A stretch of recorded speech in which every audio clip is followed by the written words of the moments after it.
Bismillahirrahmanirrahim. Alhamdulillah wassalatu wassalamu ala rasulillahi sallallahu alaihi wasallam. Twali tukayogera ku maziga gowandyesa ag'ebisiraani ag'ebizibu nga singa omuntu atoneza eziga eryo liba lijja kukola bubi Sseruganda bamwana Nazaali. Twakoba Dam'atul Madhulum, eziga ly'omuntu alyazamanyizibwa abalyazamanya beeyagala n'okweyagala, aye tibaidi buzibu buli mu maziga ga muntu ng'akoze ati kale Katonda waife aliyo. Muntu ng'omulyazamanyiza obulyazamanya bungi, oba olyazamanyiza maka, olyazamanyiza sente, olyazamanyiza mukazi n'abaana be, olyazamanyiza itaka, lyona lyona twakyogeraku. Wabaawo Dam'at al-Yatim, twayogera ku iziga lya mulekwa. Bana ba mulekwa bali mu maziga ng'esente daibwe edibaweerezebwa abayambi tulitairemu abantu abatali ba mulekwa, n'abali kudisomeraku, n'abali kwambala, n'abali funa ebirungi, bo baabeeyo nga tibasomye bali mu maziga,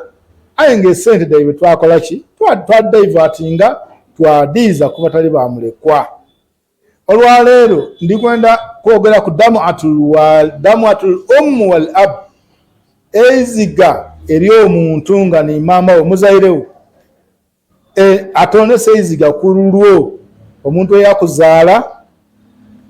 obuzibu bwe yabitamu ng'akuzaala bungi, kubanga omusomo gw'abazaire gwo muwanvu.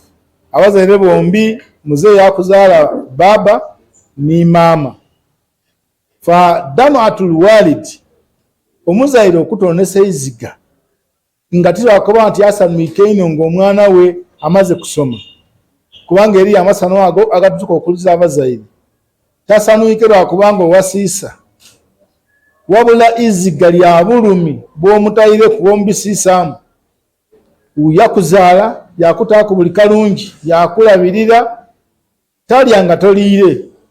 tatenduka nga totendwike, taba na mirembe buli lwawulira nti eriyo ekikuluma, kyokka nga yo tofaayo niba owulira oti maama mulwaire. Omuntu ataafunanga ndoolo ng'oli mulwaire talimwetuuka iwe ng'okuze wabanga tokaafaayo nga bakukobere bulungi nti muna maama omulwaire yatukobe tukukobere. Eri abantu abali batyo wallahi nga bali mu kibuga bali ni bana be baseka, yeyagala n'abakyala be na mikwano gye, bwe bamukoba ati maama mulwaire, abandi ayiramu n'ekigambo kyoyinza okweta astagfirullah, yakuba ati aha kati nkole ki? Maama azeeyiike era ateekwa kulwala. Abantu abandi bayiramu batyo,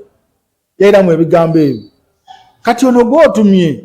ekigambo ekyo bakiizaayo eri maama, era olijja kuba iziga. Asobola okulira amaziga yagatonesa ku lugoye lwe gaabonekaku, oba okugasigaza ku mutima, aye nga maziga mabi ino omuzaire okulira eziga olw'obulumi bw'omutuusiisaako, kubanga ye yali afaayo ino ng'awulira ati omwana we mulwaire. Oli ku isomero bamukwati omwana yalwaire, yawankawanka nkoze ntya, akubye amasimu ku saaloni y'amasimu, yeepakirira aidye abone oli mu mbeera ki, yakwida ndaba yakola mu ddwaliro, era eddwaliro na sente teyalikozeemu, ebyalumuyambye ng'akayiriye. Abazaire abandi esente tebaleetaireku tebayambye nga bakayiriye badimalire ku baana. Kati ate omwana waakula walaba kufaayo ku muzaire singa atonesa iziga eryo ery'eziga ibiino, fakad fatahata linafsika abwaaba jahannam,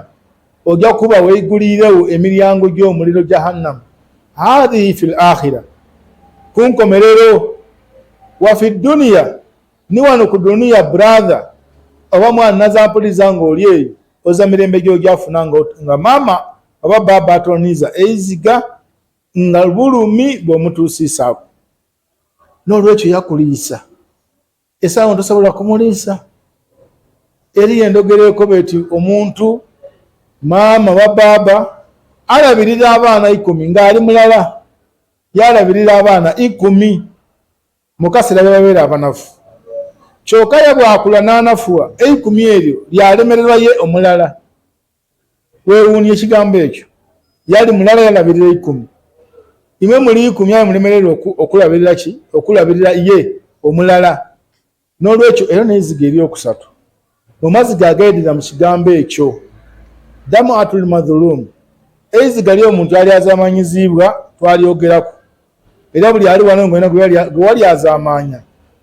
n'akulirira eziga lyatoona oba yalireka mu mutima ng'okiidi kubanga abaali azamanya kikulumiriza era ng'okiidi aye abandi otyo okwirayo gwe wali azamanya olw'ensoni Seruganda tayala ensoni olimuke misinde osangula eziga ly'omuntu oyo damu atul yatim mulekwa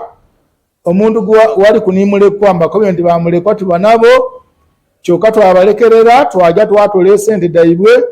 twadita ku bantu abatali bamulekwa olw'okubanga nabajja osobola otuwaayo akasente nga ife mu administration damu atul walid al ab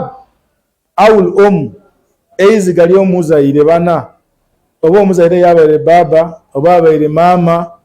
mulina okulyegendereza ino tulagirwa kugondera abantu abo n'olwekyo singa aba alina kyayenze